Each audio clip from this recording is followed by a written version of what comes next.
2022 நம்முடைய NCRB national crime records bureau இந்தியாவில் நடக்கக்கூடிய குற்றங்களை எல்லாம் தொகுத்து அறிக்கையாக கொடுக்கக்கூடிய அமைப்பு அவங்க கிரைம் இன் இந்தியா அப்படின்னு கடைசி அறிக்கை கொடுத்திருக்காங்க. 2023க்கான அறிக்கை இன்னும் வரல, எந்த நேரத்திலும் வெளியிடப்படலாம். அந்த 2022 அதாவது திமுக ஆட்சிக்கு வந்து முழுமையாக ஓராண்டு காலம் முடித்த பிறகு தமிழகத்தில் முதல் ஆண்டுல மட்டும் திமுக ஆட்சியை பொறுத்தவரை பெண்களுக்கு எதிரான குற்றம் 8.29% அதிகரித்திருக்கிறது.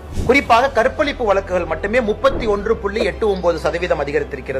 குழந்தைகளுக்கு எதிரான குற்றங்கள் 2021 4465, 2022 4968, அப்ப கிட்டத்தட்ட 8.5% அதிகரித்திருக்கிறது. 2024 வந்திருக்கக்கூடிய குழந்தை திருமண புகார் பாத்தீங்கன்னா 2023 பார்க்கும் பொழுது 2024 55.6% அதிகரித்திருக்கிறது. முதலமைச்சர் அவர்கள் இந்த ஆய்வறிக்கையை மறுக்கலாம், முதலமைச்சர் அவர்கள் வந்து தமிழகம் அமைதி பூங்கான்னு சொல்லலாம். ஆனா என்சிஆர்பியை பொறுத்தவரை தமிழக காவல்துறை புகாரை பதிவு செய்யற டேட்டால இருந்து எடுத்து FIR ல இருந்து எடுத்து அதை வந்து எல்லா மாநிலத்துக்கும் அனுப்புறாங்க.